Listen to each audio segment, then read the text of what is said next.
Hey everyone, welcome to part 2 of using the My Mind's Eye blush paper pad. If you haven't seen part 1, I'm going to put a link up in the corner. I suggest you watch it first. If you have, then I'm going to do a quick recap and jump straight into the cards.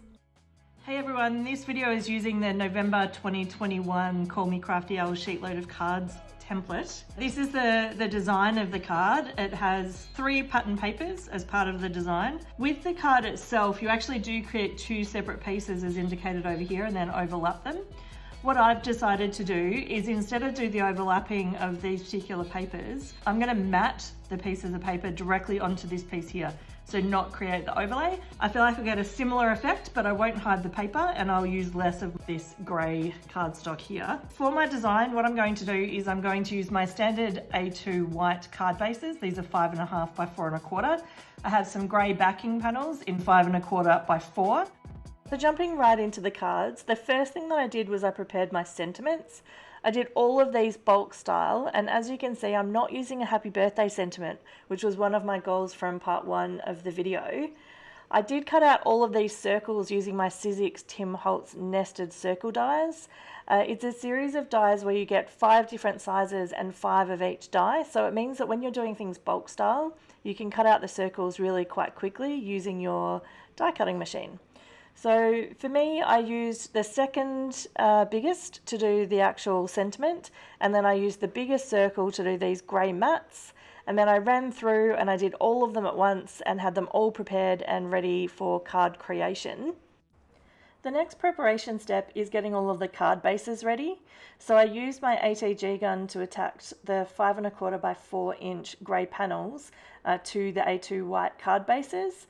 Again, I did these bulk style, so I did all 80 of these in a row, and I had them ready to add the pattern paper at a later step. The other thing I did is I prepared all of the charcoal panels, so I sorted them into bundles of 6, ready again for creating the cards. So moving right into bundle A, so here I'm chopping up the pattern paper per the original plan from video number 1. So for this one, I'm using the white with the rose gold dots. These will go at the top and the bottom of the panel. And then the ones you can see on the right, where they're all actually quite unique from the piece of pattern paper, that's going to go into the center panel. I tend to do the top and the bottom of the panel first. What this means is I can attach the pattern paper, and then when I do the center part, I can make sure that the gap in each panel is consistent and that I don't have anything odd or anything chopped from the top or the bottom. Running through these is actually quite quick, especially if I do them in bundles. So this bundle A creates 6 cards, and then as I move through the different patterns, I'm not going to show you this level of detail. I'm just going to show you the designs and which pattern paper I decided to use as part of each grouping. And then when we get to the end, we will double check how many cards we made and see if we made the 86 that we were hoping for.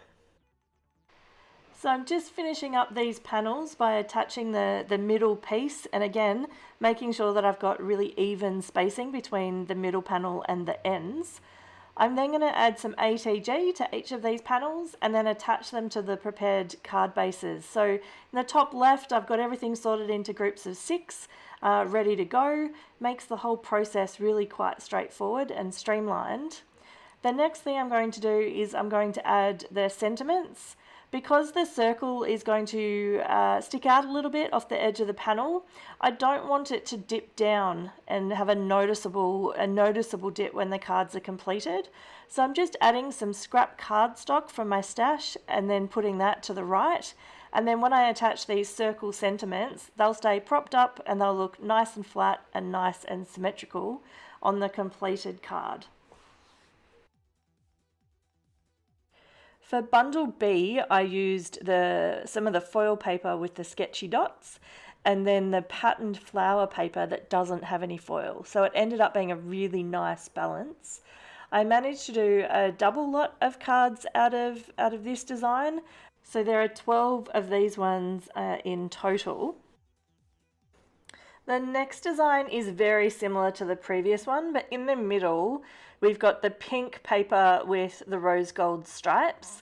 This is one of my favorites, I think. It really does balance out the flowers at each end and the pink with the contrast to the mats. For this one, there is a double batch as well. So there are 12 cards made out of this pattern, and they are very cool.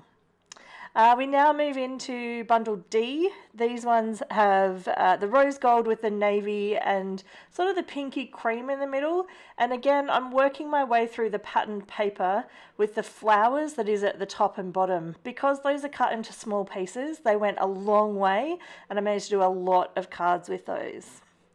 Moving into bundle E. Bundle E actually has the similar flower paper at the top and bottom, but this is actually the design that had the rose gold foiling as part of it. So it really stands out with the really simple cream in the middle and really makes the most of the design.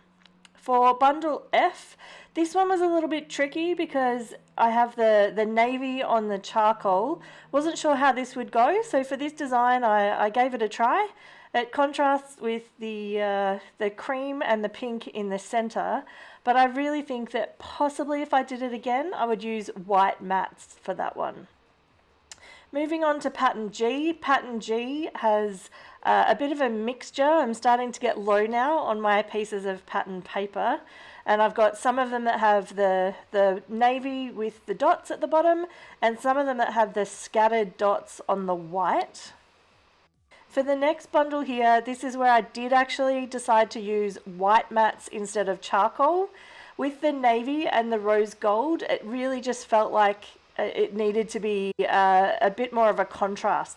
There are 2 bundles of this one, and these turned out to be one of my favourites. Now, in terms of the sentiments, again, I did not use birthday, but if I did change my mind and decided that I wanted to turn these into a birthday card, I would simply just stamp happy birthday onto the same size circle, and then I would just stack it up on top of the existing and turn it from an encouragement card into a birthday card. I got towards the end of the paper pad and I ended up just mixing up the panels and using things as I could.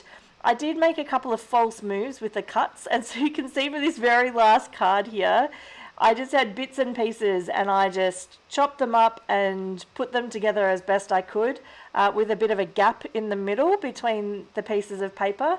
And even though it's not the design that was originally planned, I still think it looks pretty cool on the card, and I still managed to get something that I like out of it. This is one of the first times that I've done a full voiceover for a video. If you enjoyed it, then please let me know if you think this versus the background music is a better outcome, and I'll see what I do for the next one.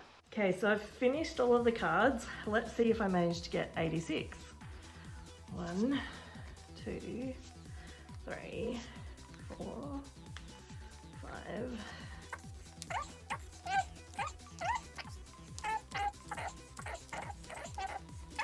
82, 83, 84, 85, 86. Yes. And I have one little scrap. If you're interested in more Sheetload of card videos, I'll put a link right here. Have a great day.